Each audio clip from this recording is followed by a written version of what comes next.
Everybody deserves a second chance, even video games.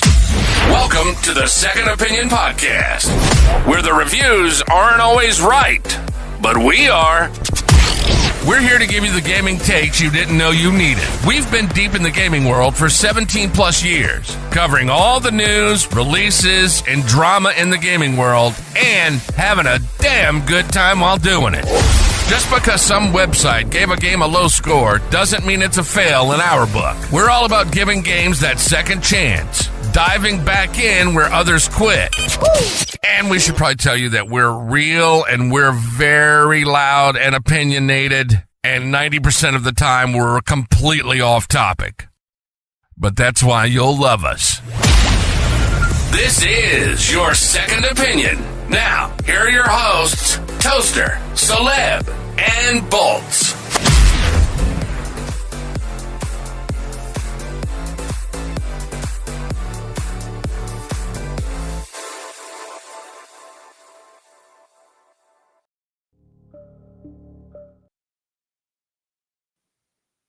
Hello and welcome back to another episode of the Second Opinion Podcast. It is Soleb. I am joined by my two partners in crime, Bolts and Toaster McGee.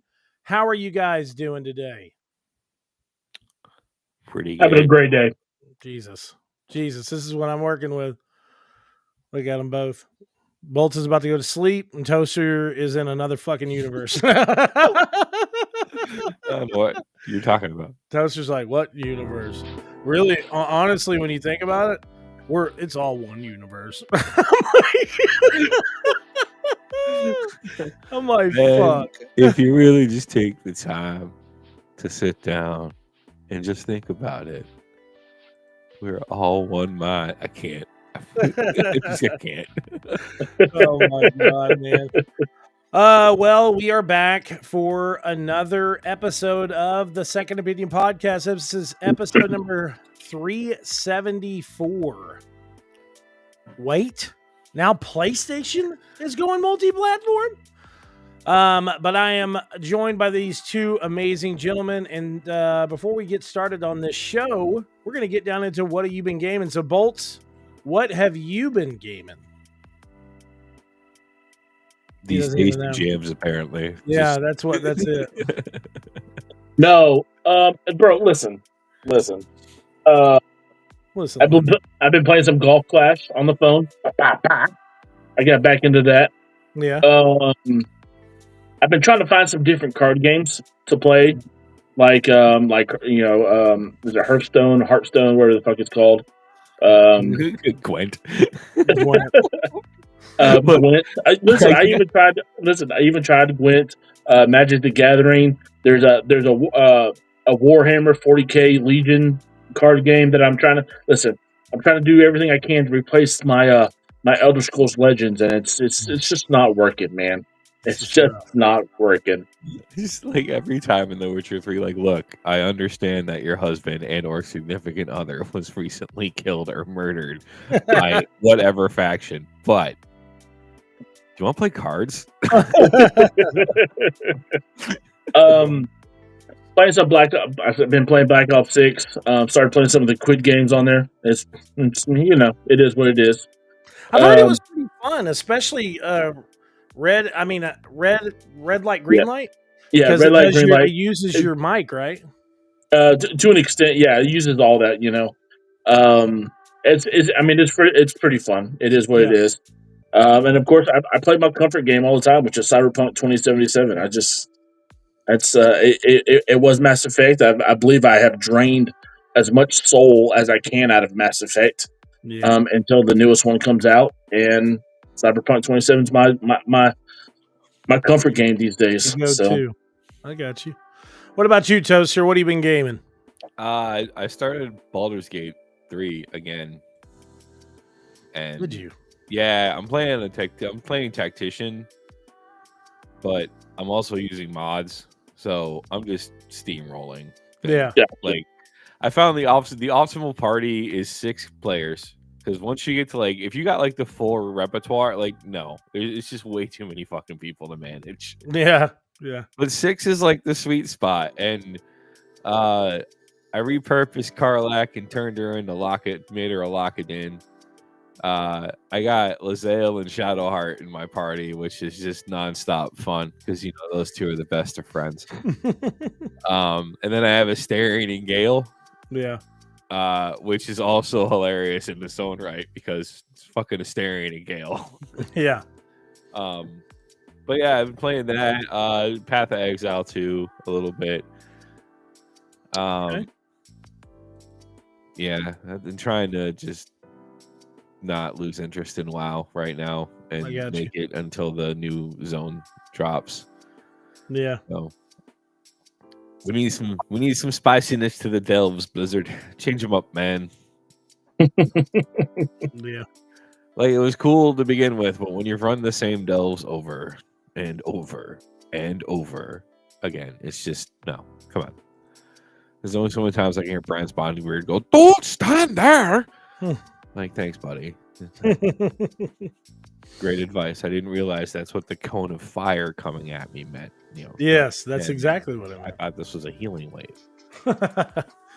Well, gaming wise, I've been playing Fortnite. Me and Dara and Jared have been playing that. Also been playing a little bit of Helldivers. Not as much as I was. It's doing the same thing again. It's like it gets really fun when they drop these new this new DLC and new content for it, and then like it just becomes kind of stagnant. Like you're just doing the same thing over and over and over and over. So it's not that I don't love Helldivers. I do feel like it is one of the best multiplayer games out there still of 2024. It is fun whenever you have like, I think it would be one thing if it was like you, me, Toaster, and like, Dara or something like that. And we're just like running planet to planet, doing these missions together, whatever. But the problem is like when you get online, you'll be playing the game, doing the stuff that you're doing, and then I forgot to hide Becky's comment.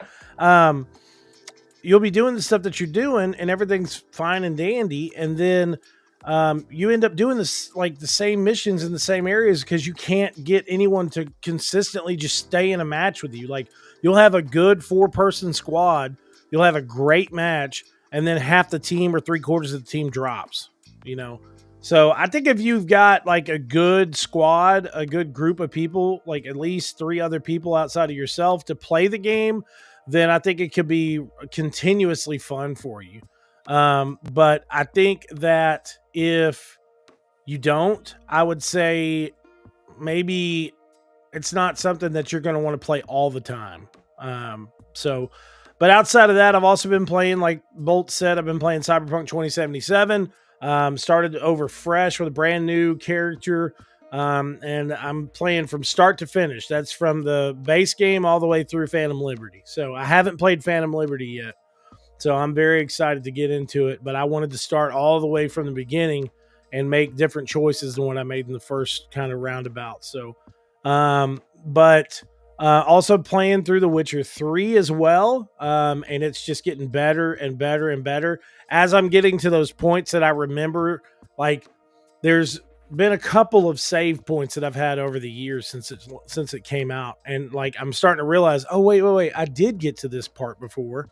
So I did play a little bit more than what I remember, but man, does the game look so effing good on PlayStation 5, bro. I'm sure it looks great on Xbox Series X and a maxed out PC as well.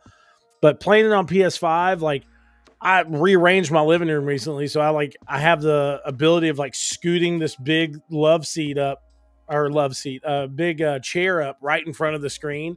So with it being a pitch black room, having that HDR and Ray, like, oh my God, bro, it just looks fantastic. It looks so good. And I'm starting to see why Toaster has always been so obsessed with like The Witcher in general, because the game itself, like The Witcher 3, it has so many times where there's those subtle like jabs and comedy bits and shit like that. It can be the most serious shit happening on screen, and there's these little jabs back and forth. And Gerald's just always been such a great character, but it's really, really Oh God, Toaster can talk in chat. Jesus Christ, we're done and over with now.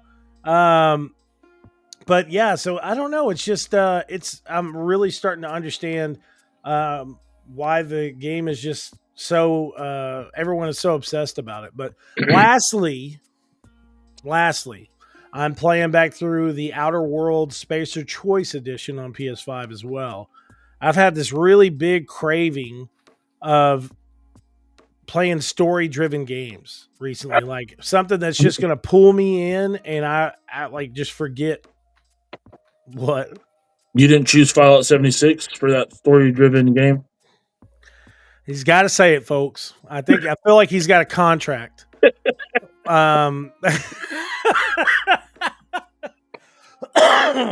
But no, listen, like the Outer Worlds is just such a good fucking game, bro. My damn burrito, Bethesda. Yeah, I know. I didn't ask for a fucking eclair.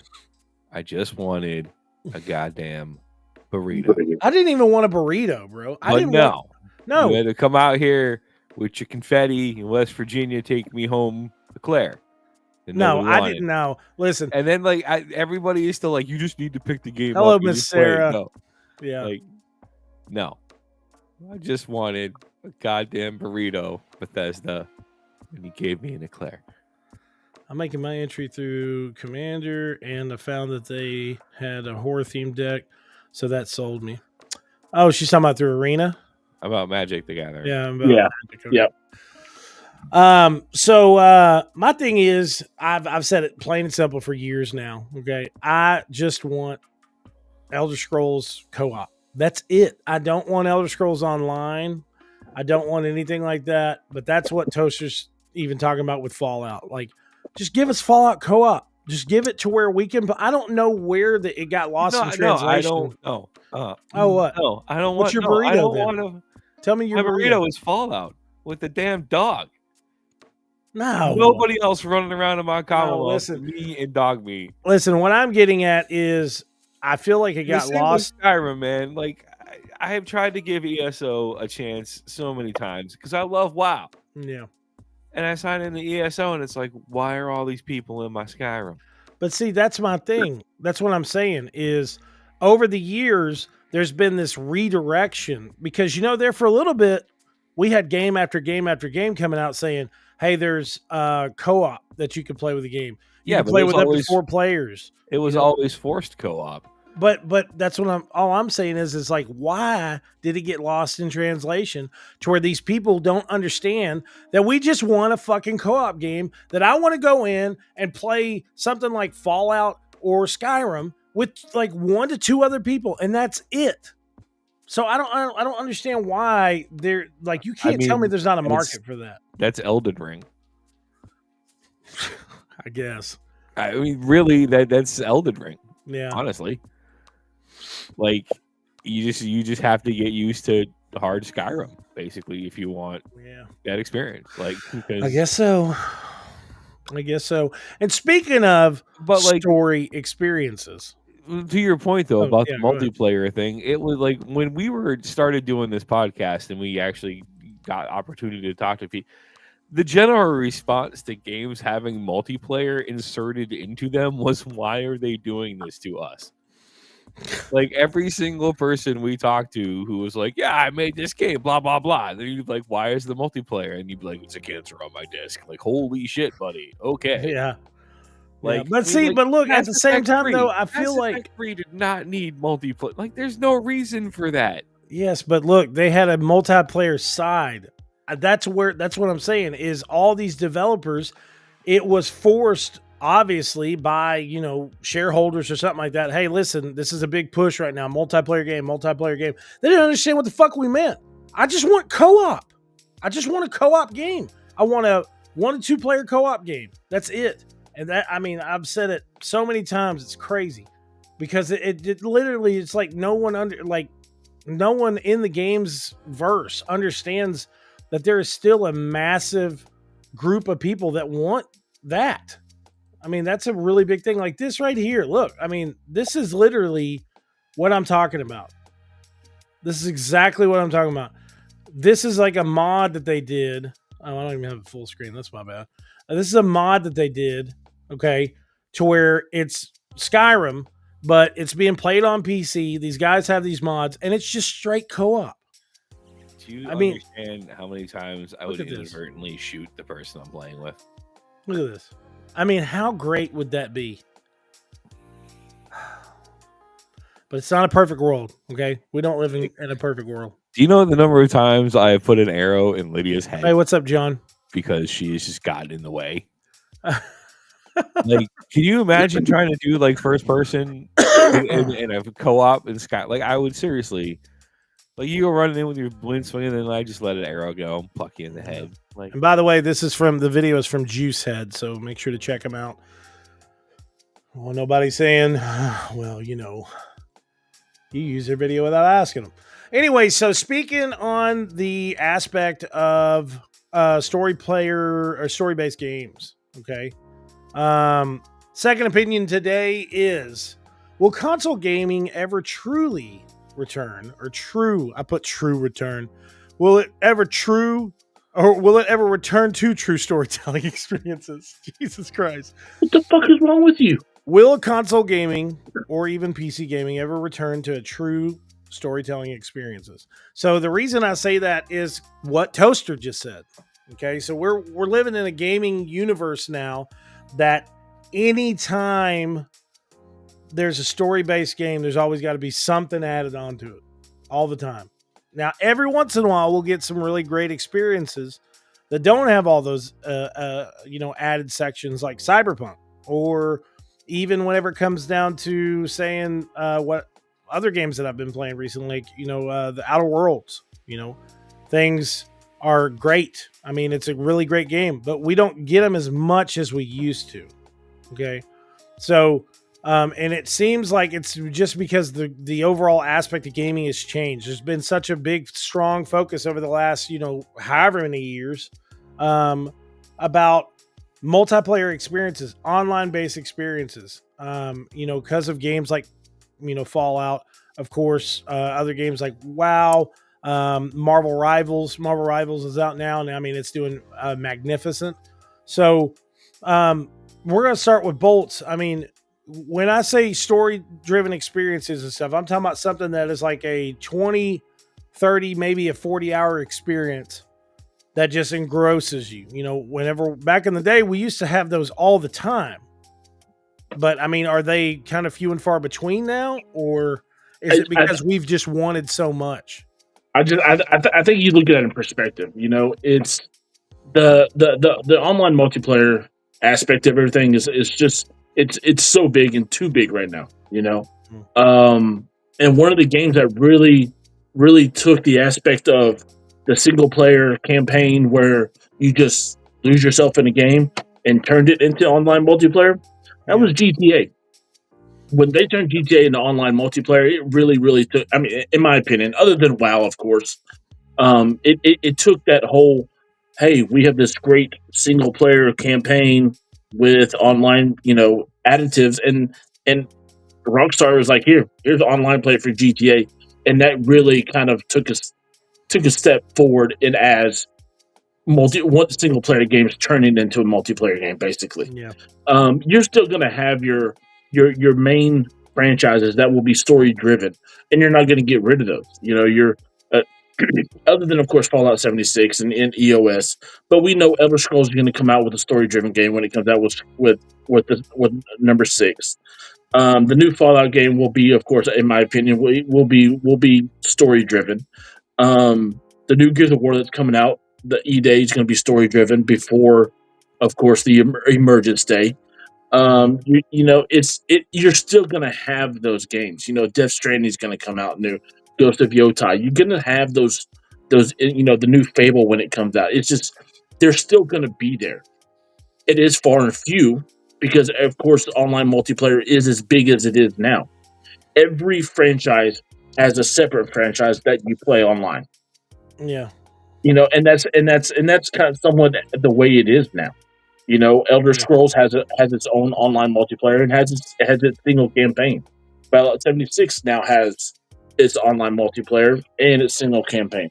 GTA now has it's single campaign and a huge ass online following. You know, Yeah. it's just the way it is now. And I think that's the way it's going to go forward. Each of these gaming franchise, depending on how they feel about it, they're probably going to try to dip their toe into the online multiplayer and test the waters. But for the most part, your major franchises will still have your story driven games, and they're going to be there. But you know, around the corner will be some kind of online version that they're going to dip the toe in, and if not, if they haven't dipped a toe in it, or is already a huge freaking success. Yeah. So. Yeah, and like Richard had said, Diablo is a good example. It is. I would say Diablo is a good example of having a good story experience that you could play by yourself, but you can also play with co-op players as well. But Toaster, what about you? I mean, the return to classic kind of story-based games, you think it's kind of gone, few and far between, happen every once in a while? I think studios are gonna keep chasing the multiplayer cash cow. You know, what I would like to see happen them is to take money. Like, you know, if you happen to start making Fortnite level money, then turn around and invest that in some of your studios that are making single player games, because there's still a fan base out there for them. 100%. The Jedi Fallen Order and Jedi Survivor series, been fucking amazing. There's no bells and whistles. There's no added microtransactions. It's just a straight up Star Wars story. Yeah. You know, Diablo 4 works because it's a seamless multiplayer. You don't have to do multiplayer. If you want, you can just just run up and do a world boss. Andre.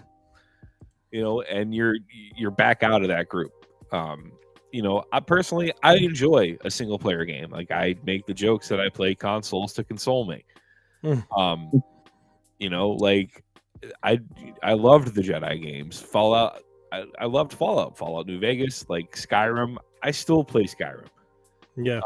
You know, and I think studios need to understand that there's might not be an equal market for it, because they're, you know, the online thing is popular. It's huge. You know, Fortnite's turned it into like a fucking lifestyle. And then, of course, you have GTA 6 dropping with their, you know, people are already saying their sales are going to surpass $1 billion in just pre-orders. Yep. You know, studios just need to let that happen, just because that's going to happen. You know, and stop chasing that. If you happen to get a game, cool. But just, you know, grow your games from, you know, inside if you're going to be making that much money off of those multiplayer titles. And yeah. Exactly.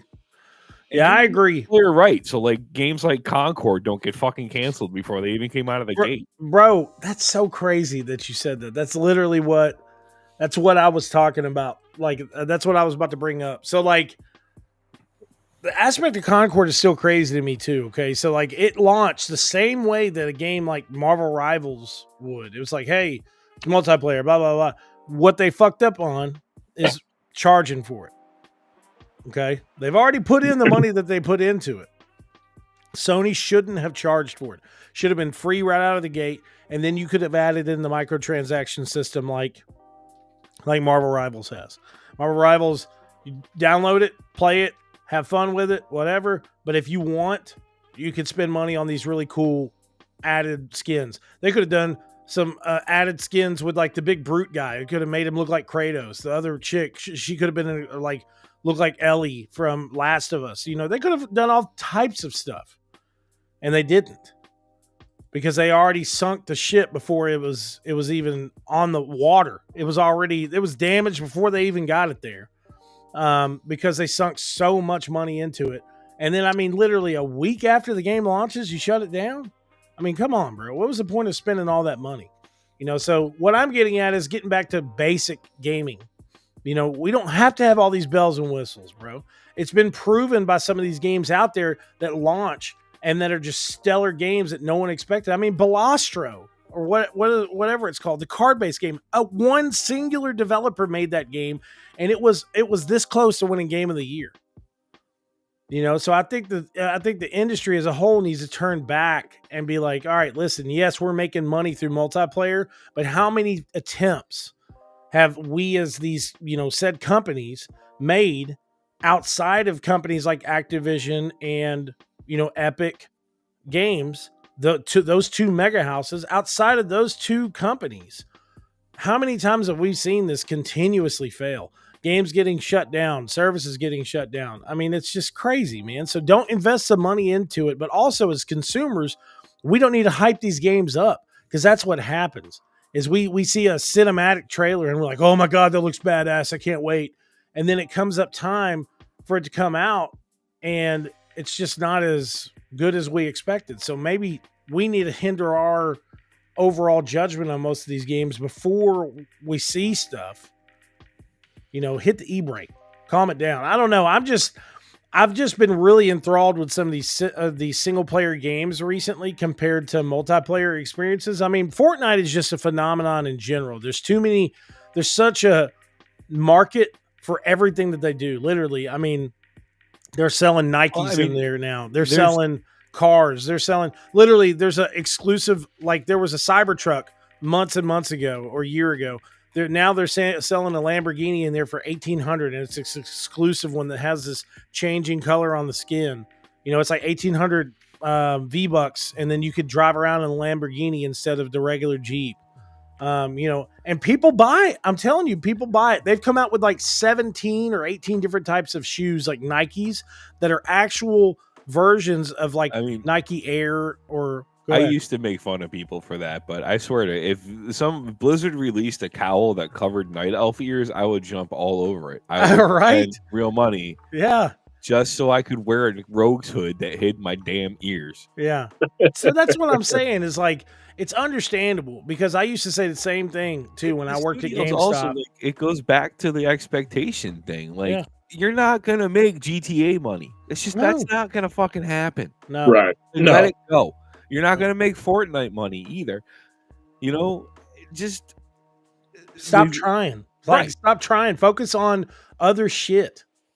I mean, bro, it's literally, I think Toaster even said that one time years ago on the podcast. It's just a refocus. Stop trying to compete with these companies because they have it down pat, bro. They have it down pat. I mean, it is ridiculous. Baldur's Gate is a great game. And that's what I'm saying is like every once in a while, some of these games will come out. That's because Larian Studios let that cook. Exactly. Yeah, that's right. Years. Yeah. And I mean, you already had a really popular fan base with the Dungeons and Dragons crowd, but then they did something that was even more unusual. Not only did they let it bake, but they listened to their players.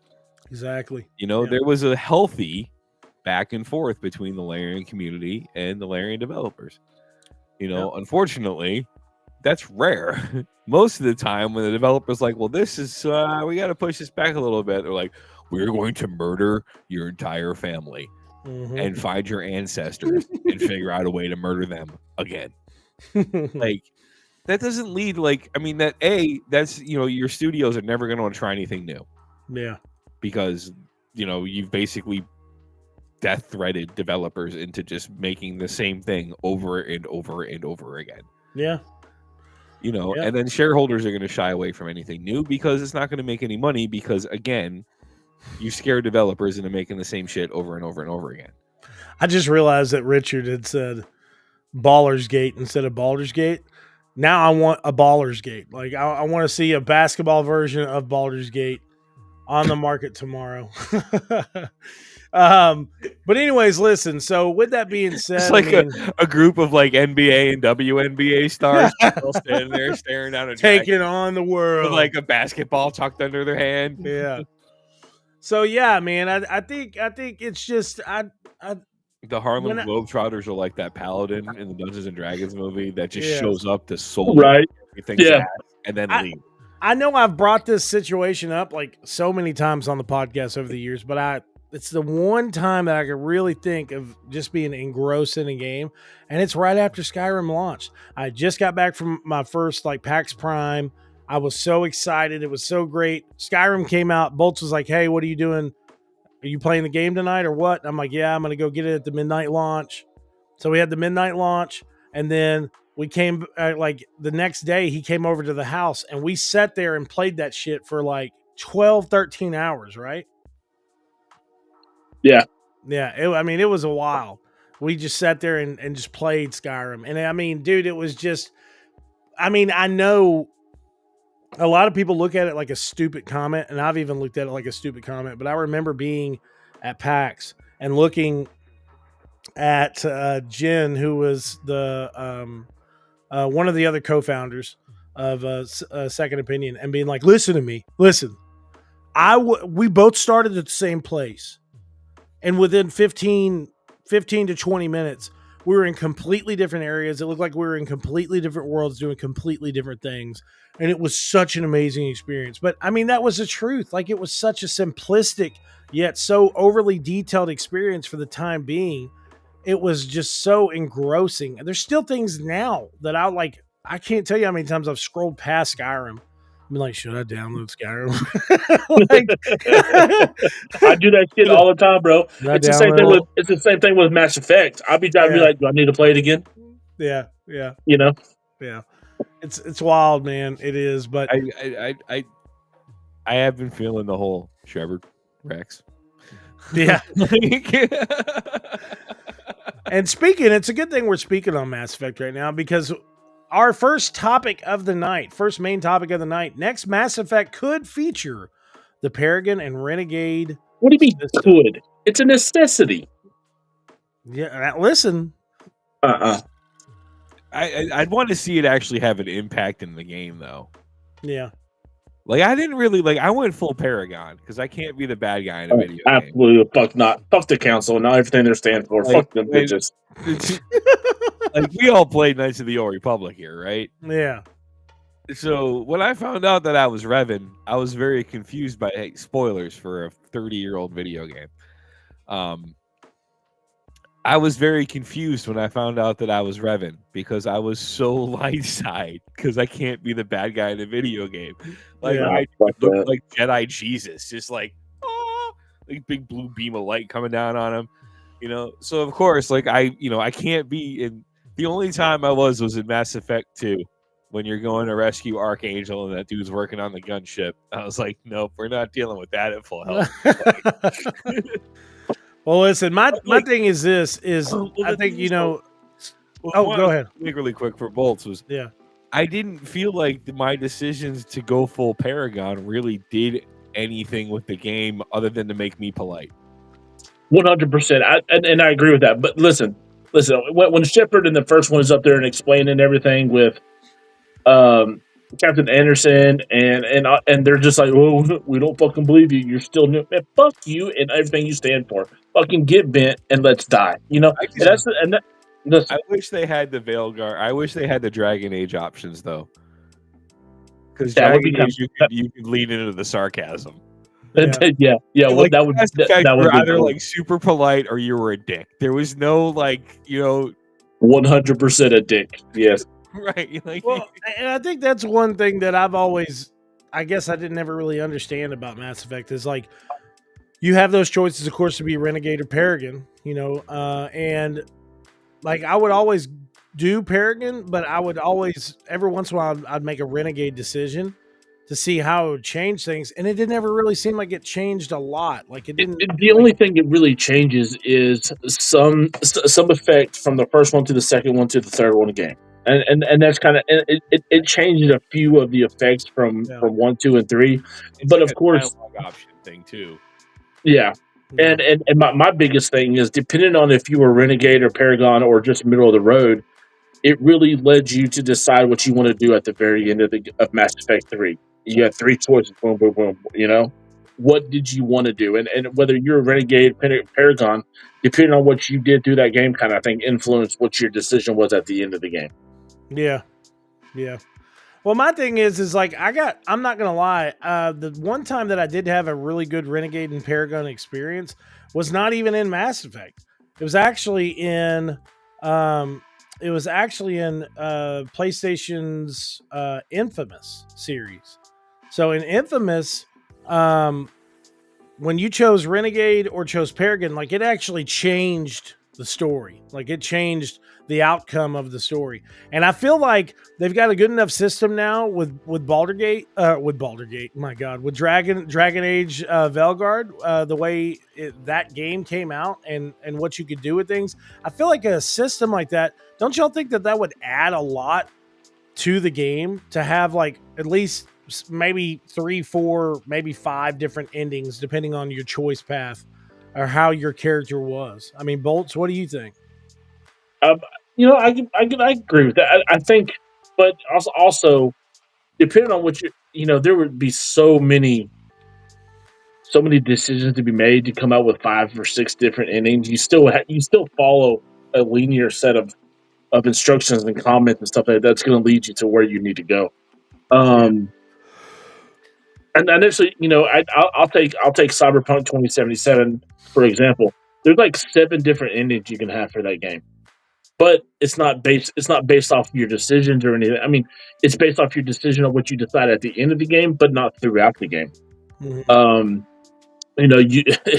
It's just so if there was a full like, hey, you made these decisions, this is what you're going to get at the end of the game, regardless. I could definitely see that, and it would definitely rub some people the wrong way. They'd be like, "Oh, I didn't want that fucking to happen." Well, you shouldn't have been a dickhead then. You should have been an asshole. Exactly. Yeah. I'd like to see it like weave its way into conversations. Yeah. And routes to a quest completion. Yeah. Like, if you go like the sarcastic jackass, like that's kind of like your wild card because you figure with your action movies, like when the protagonist gets themselves into that situation and if it's like a comedy, that person's trying to talk themselves out of the situation and it just escalates in a comedic fashion and then they turn into a bull in a China shop. Yeah. Or if you're like going the route of like, the Heat, bad guy where you're like you are literally a force of evil. Like you're a bad dude. You're just a straight asshole. The very polite person that but I think that would be interesting to see them, especially now with the like what was there was the NVIDIA tech show where they showed off the AI conversations in a video game environment. Yeah, like scary, but cool. Like with that technology, and then you could literally have a quest line be just as engaging as a full story. Yep. Based on the character. Like, yeah, I agree 100%. But with this new system that's set in place, from what they're saying, there's not any real big for sure this is happening. They did share an image recently on of course N7 Day, talking about happy N7 Day or whatever, but a lot of people have speculated that the image that they showed is possibly the lead protagonist for the upcoming game.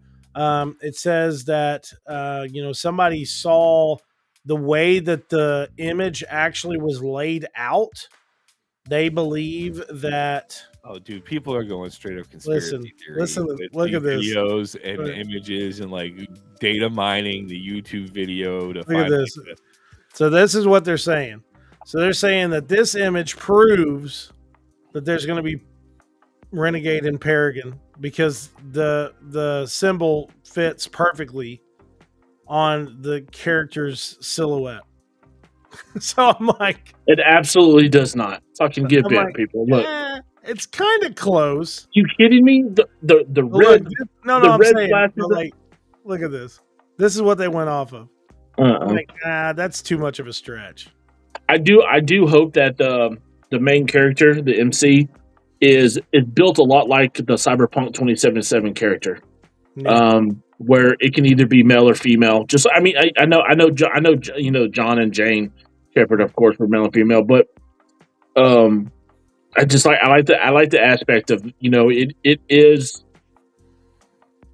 it's kind of a branch of what you want to do. You can, I know you can completely customize it, but the story and stuff like that, I hope it'd be cool to follow the more of a line of what Cyberpunk 2077 was. Well, I feel like they should add some DLC as well, right out the bat. That is this. This is a no ifs, ands, or buts. So stupid, bro.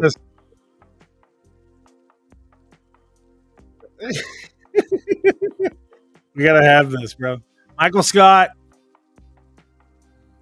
in Mass Effect. Let it happen. I just hope they give them protagonist personality. Why? I mean, because this is my favorite. This is my favorite shop on the Citadel. I mean, I should go. Toaster had that. Yeah, both son Mark of a gun. Maron and Like, Jennifer Hale are amazing voice actors. But yeah, Yes, he had that son of a gun come on the podcast and say, "This is my favorite podcast on the Citadel." I was like, 60-Bit Assassins is my favorite podcast on the Citadel. That's it. bro. Amazing. But yeah, I don't know. I we'll see what the next Mass Effect is going to look like. But speaking of really big story-based games, the Witcher 4 director wants every single NPC to look like they're living their own story. So this is a pretty big thing. I mean, because they're gonna have to put in a lot of work, of course. They're gonna have to go talk to Guerrilla Studios. I'm telling you. Just get to go out for a couple of drinks with those guys and talk to them about their face modeling. And but it says here, we have this rule to make every single Witcher 4 NPC look like they're living their life, or they are looking like they're living with their own story. We're definitely pushing for quality for the NPC, the way they look, their behavior, their facial performance, as much as possible, because we want to make an even more immersive experience than we used to. This game will not run on anything less than an RTX 5080. Exactly. So, I mean, that's pretty great, of course. But my thing is too, like, so in Cyberpunk, what's great about Cyberpunk 2077, of course, is the fact that you have such a branching story. You know what I'm saying? You could literally do so much in Cyberpunk 2077. You don't have to focus on the main quest. There's so many side quests that you can do, just small in and out things. Things aren't even really side quests. You know what I'm saying? You can just live your life if you want to. Go wake up every day, go boxing, go do these little, take out some of these, crazy cybernetic freaks, and then come back and go to sleep in your apartment. But it's in The Witcher. I wonder how they're going to play this out. Like, are they going to make it just, hey, yeah, they look alive and breathing or whatever? Are they going to make like a good chunk of those branch off on other stories? What's something that you guys want to see from The Witcher 4? We'll start with you, Toaster. Like I just said, Horizon Zero Dawn or Forbidden West, like the facial animations and it matched the emotional inflection of the voices, for the actors and stuff. I don't need you to make it so like every single fucking person in a village has a quest for me to go do. Exactly. I'll be right back, y'all. I'm going to end up burning that village to the ground because it'll be like, you know what? No, you guys are too needy. Just go away. Yeah. And that was one of the reasons I never finished Odyssey, because Odyssey was massive. Man. Like when you had all of the DLC and stuff, holy shit. Like, bro, such a massive game. But there was just so much shit to do. Yeah. But just, make the characters believable like they did in the Horizon series. Like if I go talk to somebody, don't have them just like stare blankly at the camera being like, yes, I farm shallots here. How are you? Okay. And walk away. Like, just have the dialogue, the brief paragraph of conversation be engaging. Like have the character actually like look like they're talking to somebody. Yeah, bro. I'm happy with that because going over that and like having like 30 people in a town that can give you a quest, like no, it's just too much. Like it is too much with the fucking plasterboard of like, help, Witcher, I threw my daughter down a well and now she's coming back to murder me. Do you want to play Gwent?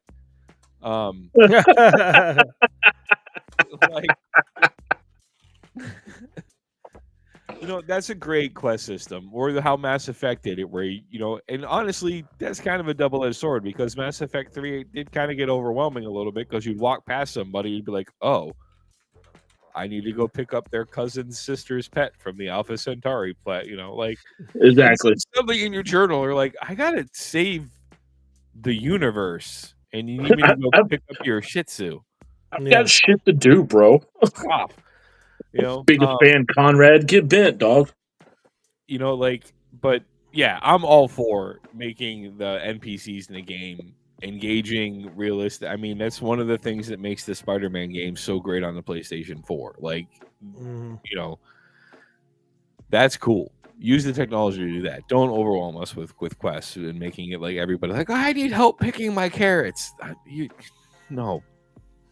It's funny you say that because Assassin's Creed Valhalla was like that. Fucking Jesus H. Christ with the side quest on that motherfucker. Oh, was that like when you had the forts too? Yeah, I think so. Yeah, like 10 minutes, and I was like, no, we're not doing this anymore. Yeah. It was the side quest on Valhalla was brutal. Was completely and utterly brutal. But I'll take a page from Rockstar. Red Dead 2. As you progress through the game, you saw buildings being built and people's lives changing. And so if it was a lot like that, Red Dead 2 was just a freaking masterpiece of a game, and everything about that. The NPCs lived their own life; they had their own stuff. And like I said, when you're going through the time frame of Red Dead, like I said, buildings being built, buildings being worn down, and this and that. That is 100% what CD Projekt needs to look at and be like, you know what? Let's see what Red Dead do and see if we can up the level. Be careful what you wish for. You might get a request line to rebuild Kaer Morhen. That is true too. Well, I mean, I agree with both y'all. I think that is one thing. You can disagree with one of us every now and then. We're not going to be mad. Well, I'm actually about to. I will be mad. My thing is, I don't think that CD Projekt Red, and I feel like Rockstar, let's say this, I feel like Rockstar with what they're planning on doing, which we'll go into more depth whenever we talk about it later, but I feel like what they plan on doing with GTA 6 is going to be something that we've never seen before. I really do. I mean, they're talking it up as much too much, like way too much. But when it comes down to The Witcher and stuff, I feel like they could easily look at their own games. They could easily look at a game like Cyberpunk 2077 and say, man, yes, we screwed up originally with the launch, but like now, I mean, bro, it's fantastic. And it's been being played more than ever. I will say this. How can you improve it from? They didn't screw up. The only thing they screwed up with the launch was not tempering people's expectations and not being honest about the hardware needed to run the game. Well, that's what I'm saying. I'm saying at the beginning of the launch, it shouldn't have came out on last generation consoles. It shouldn't have came out. Or like this is a PS5 or Xbox Series X exclusive. Then, initially. Yeah, no, I agree. And then we figured out how to bring it down to the PS4 and the Xbox, in the one. Yeah. Yeah, I agree. I feel like that could have been the easiest way of doing it, Toaster. They really should have done it that way. They should have said, "Hey, it's coming out for new generation consoles, and then we'll bring it out to PS4 and Xbox once we get some bugs worked out." I mean, that would have saved them so much. It's ridiculous, But either way, mistakes were made. However they did it. But games like The Witcher 4, from what it's looking like, they plan on this being a hit right out the box, right when it launches. And I feel like there's a very big possibility it could be, a really, really great game, a massively expansive game as well. But what I want from it, of course, is like what we were just talking about. I want a true, engrossing cinematic experience that just transports me to another world.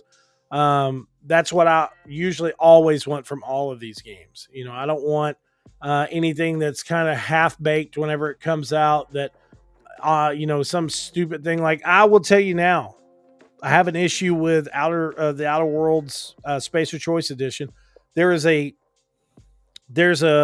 mission to where you go to a certain city, and when you're in that city, you can either choose to shut down the water to the city that's like on the outside or on the outskirts of it, or not. So I chose to shut the water down, And then whenever I come back to the dude that contracted me to shut the water down, I'm up there talking to him. He said something I didn't like. So I started shooting at people and killing people. Okay. That happens in a Fallout game. That happens in an Obsidian game. It happens in Skyrim, all these different games. It happens. But so it happened. All right. And then I have no possible way of moving forward on that now. Like there's no way of like, okay, well, you started shooting at him, so that's cut off and done and over with. It doesn't matter how many times, how many different reloads I've popped in. Like the mission is there and it says, hey, go talk to Reed. And then the mission is done and you can move on through the main quest. But like I can't. It doesn't give me the option. So that's obviously some type of bug or something, but like I would have to start the game all the way over just to undo that mistake. Yeah. You know what I'm saying? What I want is like, I want a game that is continuously reactive. Like if you're making the decision to save these people or go the corporate route and kill these people, and you're like, I'm going to kill these people. So you go over to kill those people and then you make that decision, then it automatically, it's like, all right, well now corporate, they're coming for you. That's a live service game. Well, no, I'm not saying a live service. If you're wanting something to react to real-time decisions that you're making, that has to be a live service game because the amount of programming that would be required to go into a static game, like. I want what I want, Toaster. I understand that, but you make also it happen. Understand that that's going to become with an online-only requirement. Make it happen. Probably multiplayer. I don't know, man.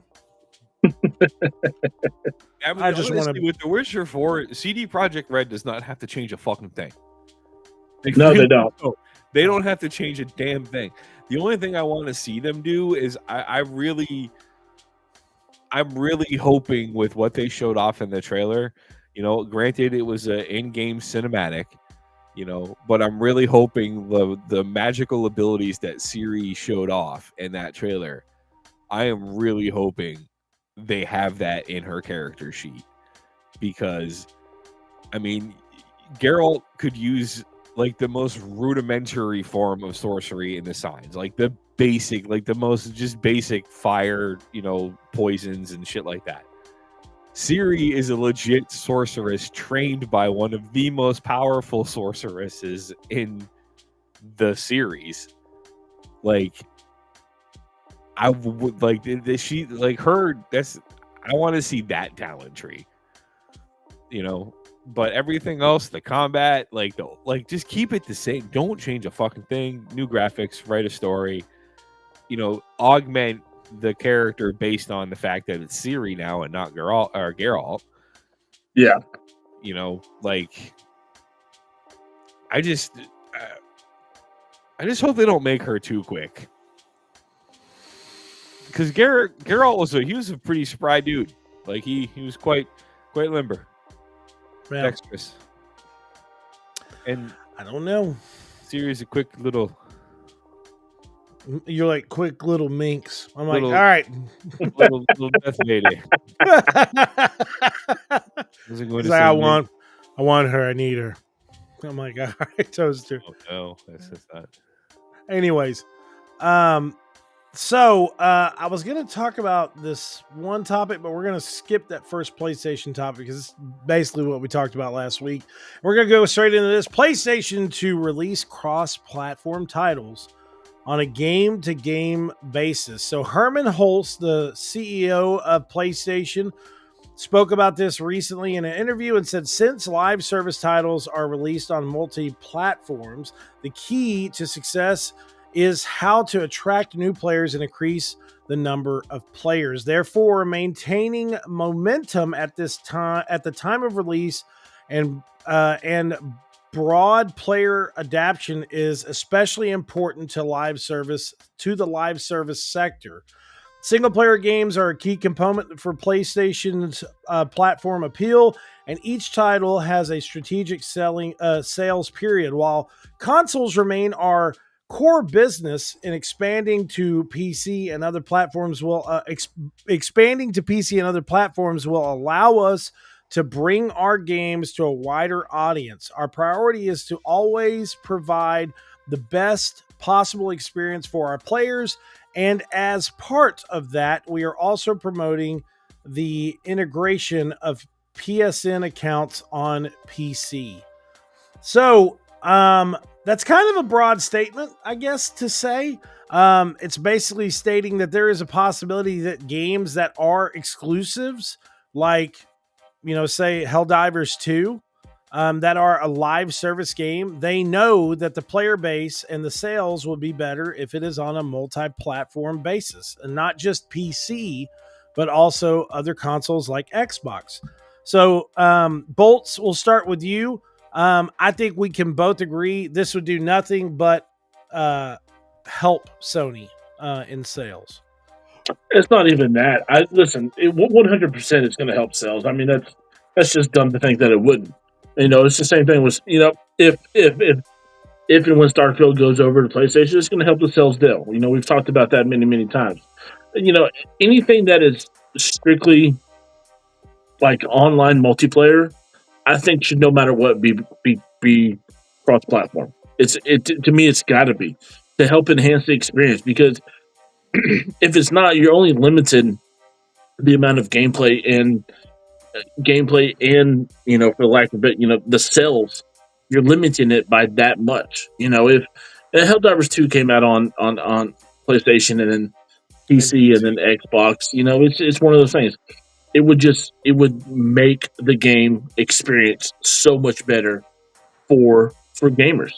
I can understand games like God of War and stuff like that. Your single player games, they don't have to be cross platform, because you're going to get what you're going to get out of those games from those people that play it. But only strictly online multiplayer, they got to be multi-platform. They really do. If they're console based, if they're mostly PC based, like WoW, you don't got to do that shit. No, not at all. If they're console based, then yes, in my opinion, they've got to. And I mean, think about it like this too, and then we'll see. I'll ask you real quick, Toaster. But think about it like this: if they released, so Helldivers 2, of course, is on PC, it's on Steam, and it's on PlayStation. But think if they release Helldivers 2 on Xbox, and then PlayStation worked directly with Xbox or Halo Studios and said, "Hey, just on Xbox, not on PlayStation, but maybe we can work with you guys and come out with a Halo set of gear that is exclusive to Xbox, and to where anybody that plays on Xbox, they can get this for free." So then it's almost like a crossover event. It would, listen to me. I know you're shaking your head, Bolts, but I'm saying it would be massive. It would be massive. There's so much of a Halo. There's so many Halo community members that have said they wanted to play this game since the game has launched.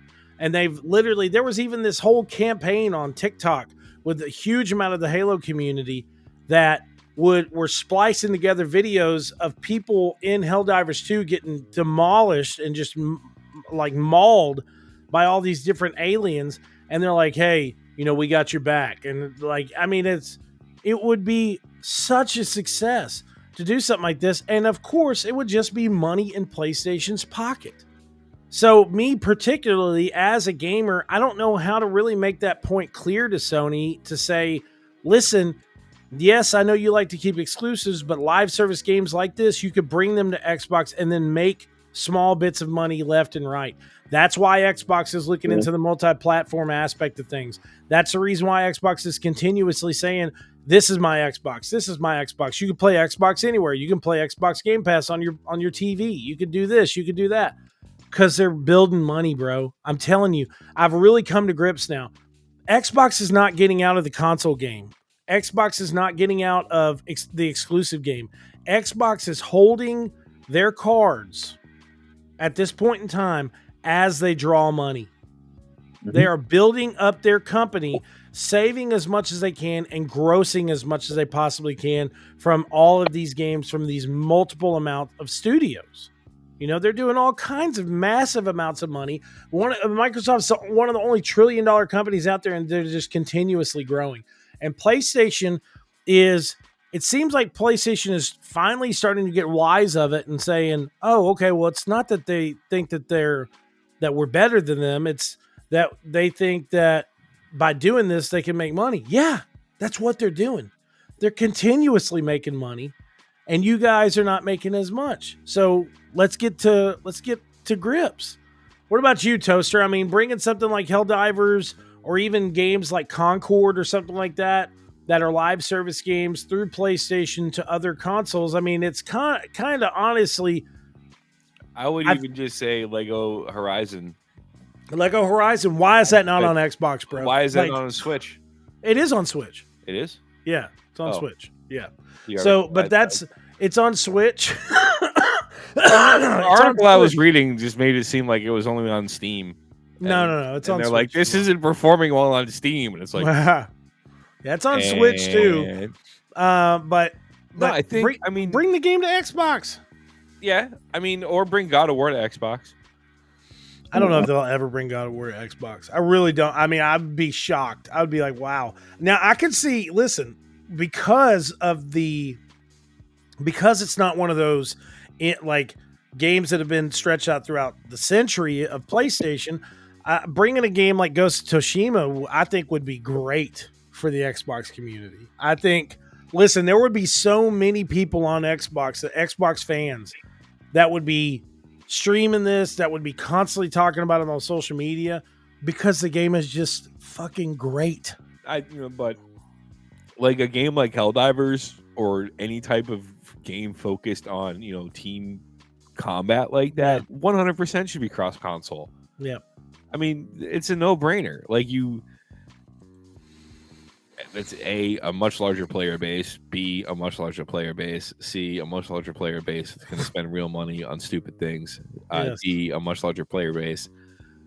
And I mean, it could lead to some epic moments for Helldivers. Yep.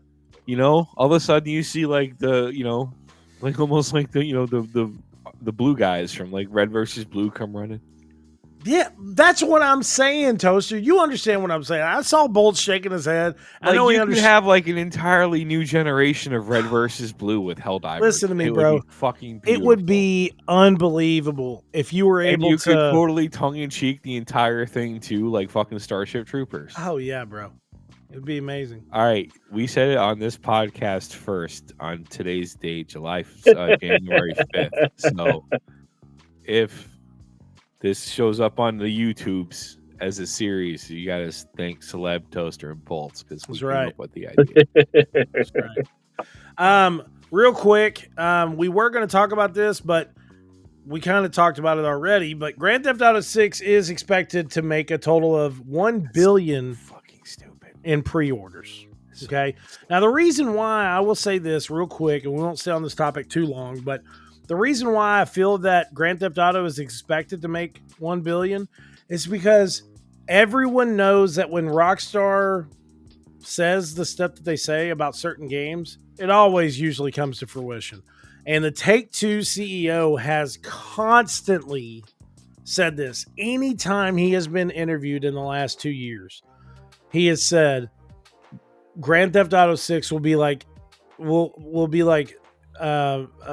game that you have never played before. It'll be an experience that you have never experienced in gaming. It'll be the most massive game that we have ever made, the most detailed game we've ever made. And I really honestly am starting to believe it. I'm starting to feel like Grand Theft Auto 6, there is a very big possibility that Take-Two and Rockstar are taking a lot of the success of Red Dead 2, because I feel like they knew that Red Dead 2 was going to be successful, but I don't feel like they thought it was going to be as successful as it was. You know what I'm saying? Because it wasn't Grand Theft Auto. Yes, it was Red Dead, but Red Dead 1, it was a massive success, but at that time, there was all kinds of games that were kind of like copying Grand Theft Auto in that open world aspect. But Red Dead was successful because it was a living, breathing world. There were so many videos that were posted on TikTok, on YouTube, on everything, on a constant basis about how people found this and found that, and the the people that were there doing this. Bolts brought it up earlier, how you run by a certain area and a house is being built. It would not surprise me if we see that type of shit in GTA 6. Seeing skyscrapers being built, new subsections of cities being built, or even cutting down to the aspect of, the role playing servers that are supposed to be coming to the game. Living, breathing world. Like when you walk in, like there's rumors that GTA 6 is going to have the most accessible sections that any Grand Theft shut up, any Grand Theft Auto has ever had. Like there's going to be more areas that you can actually explore, go into, stores that you could walk into. It's going to be a living, breathing city. So I can understand why they're predicting this game to be a $1 billion pre-order. If they come out with a collector's edition, it's going to instantly sell out. When this game launches, it's going to be hard to pick it up anywhere. I'm telling you, it's going to be a massive game. So moving on from that, Toaster and Bolts, of course, are going to be very excited about this. Tecmo's AAA studio is working on a brand new title. So this is Team Ninja, and they are, remember when Tecmo announced that they have established a new unnamed studio last year, and it's a AAA title led by Hayashi, Mr. Hayashi of Dead or Alive, Hyrule Warriors, Ninja Gaiden, Metro Other M, and Fatal Frame. They are fully gearing up to push this game out. But it states now that Team Ninja is behind this new game. And they did just announce Ninja Gaiden Ragebound, which is like a 2D side scroller Ninja Gaiden. Yeah. That's going to be a lot of fun. Who here believes that this new game from Team Ninja will be a new Ninja Gaiden? Bolts, we'll start with you. I mean, it's a very strong chance, especially with, because when you played Ninja Gaiden back in the day, it was by far one of the hardest fucking games you ever played in your life, hands down. And with the success of Dark Souls and Demon Souls and Elden Ring, Shadow Die Twice. Yeah, thank you. For the life of me, I couldn't remember the damn name. I was like, oh, it's right there. But with the success of those type of games and the ability to go in and just die 100 millions of times, a new Ninja Gaiden coming out with that type of level of difficulty and the way they expand off of that, I would absolutely die for it. It would be awesome. What about you, Toaster? I don't know. I mean, it'd be cool, I guess. I never really got into like the newer Ninja Gaiden games, on like the Xbox 360 and stuff. So you liked more of the side-scrolling aspect of Ninja Gaiden? Yeah, I like the original stuff, like on the Nintendo, and like the Sega. Mm-hmm. But I don't know. I think I got like really burnt out on like the Devil May Cry style of fighting because it was so like it was everywhere. It really was. And yeah, I also started to get my hopes up that we're going to talk about Tenchu, but I don't think Tecmo did Tenchu. I can't remember who did Tenchu. You're going to have to look that up, bro, because I have no clue. But I mean, I just feel like there's some really big possibilities that it is going to be a new Ninja Gaiden game. I mean, Rebound does look good, of course. I'm always down for 2D side scrollers that are just fun. Me and Dante and Amara were actually playing Teenage Mutant Ninja Turtles Shredder's Revenge today. And it's just such a great game. I mean, it doesn't matter how old that game is. One thing I did play actually on New Year's Eve is, I don't know if you guys remember this or not, but is a game called Sunset Riders. Fantastic game. One of my favorite games of all time. And cows. What'd you say? That's not with the like the cowboy cows, is it? No, listen. Oh. So there was another game that was made by Konami, and it was set up the same exact way. Yep. So Sunset Riders was of course a really great game. It was really, really fun. But the it was produced and set out whenever it came down to console from it was produced and set out by Konami. And then there was another version of it that came out, and it was called, what was it, Toaster? Did you see it on there? I don't know if you looked it up or not. No, I saw the one that's like the looks like the Capcom characters. Oh, did you really? Cal Western. It was called Wild West Cow, and it was actually set up exactly like Sunset Riders, but they made it because there was a show in the 1990s called Wild West Cow. But of course, this is Sunset Riders, which was just, man, listen, I originally started playing Sunset Riders at Mazio's here in Palestine, Texas. They had a many quarters have been wasted in that machine. Listen, one of the greatest games of all time right here. I'm telling you, it was such a great game. And they came out with a freaking version of it that was a bunch of fucking cows. And it was so irritating. I was so mad because it was just a carbon copy. It really was. But with that said, I feel like that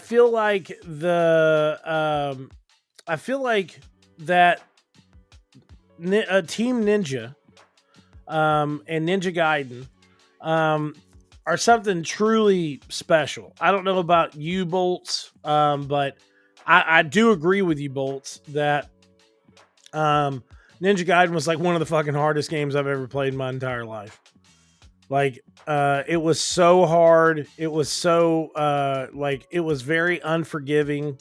It was not something that I ever beat, but it was something I always enjoyed to play. You know what I'm saying? So, yeah. And this is that fucking cow game. Now, look at this. It's literally the same game. They just made the same exact game for, whatever. Freaking Wild West cows, and it's just the same game. They even have the same color basis. Like all the cows have the same exact color clothes. Oh, yeah, he's rocking a 6-pack though. That one cow. Yeah, he is. He works out. Right? He's super shredded. Oh man. But anyways, yeah. So it's nuts, bro. Is he wearing a vest? He's wearing a vest. He's wearing a vest, bro. Listen, it was a show that when did it initially come out? Probably like 91 or 2. Yeah, it was somewhere around there. What was it? Wild. Hold up. I gotta. Oh, the Cowboys of Moon Mesa. Listen to this. Comet breeze the mesa to the western skies with the sound of 1,000 cattle drive. Would see the light and fight the wrong with right. Up on the mesa, bro. Why's the bad guy gonna be a black guy? Right? Listen to me. I know this is crazy. Is when that came out. 1992? Yep. I remember watching that. Moon Man, Mesa. that was, God, man. Me and my brother would drive our parents crazy singing that song too. It was a great show, but they totally ripped off my dude Sunset Riders. Anyways, guys, the Cowboys are Marshall Moo Montana, Dakota dude. Voiced by Jim Cummings, God. who is Tigger, and also every NPC in Skyrim. Man, I didn't really. Wait a second. So it says the game is a side-scrolling run-and-gun action game similar to Konami's previous Wild West themed game, Sunset Riders. Moo Mesa's creator, Ryan Brown, worked closely with Konami in the game development. There's nothing close about it. You're like, hey, So he came to them, obviously. He came to them and was like, hey, so man, I love Sunset Riders. And I got this show about cows in the West. What if we just make a game and just use Sunset Riders, just turn it into it? They're like, that's great. Easy way of making money. And you all know as well as I do, back in the 90s, especially the early 90s, late 80s, there was such a massive push the of Ninja Turtles. You had SWAT Cats. You had the Cowboys in Moo Mesa. You had Battletoads. Yeah, like there was a shit ton of different one of the kids. Go ahead. Colorado Kid. The Colorado Kid. The Colorado Kid. But it's Colorado. It's Cal. Right? Yeah, of course it is. Yeah. Jesus Christ. But anyways, guys, listen, it's been a great show. I love you guys so much for coming and interacting with us, talking with us. Please make sure to do me a favor and check us out on all the platforms. So you can check us out at Cinelinx. You can also check us out on the Cinelinx YouTube page or the Second Opinion YouTube page. You can follow me on Twitch. You can follow Toaster on Twitch. You could usually watch us on Twitter, but there was an issue with the live stream today on Twitter. Did you say also, mean things about Musk? No, not yet. But also you could check us out on Amazon Music. You could check us out on Spotify, Anchor FM, iTunes, Google Podcast, and much more. All you have to do is just search the Second Opinion Podcast. It's been a really great show. As I said, it was going to be a great show because I have two great co-hosts. I love you guys so much, and thanks for watching, and we'll be back next week with another episode of the Second Opinion Podcast.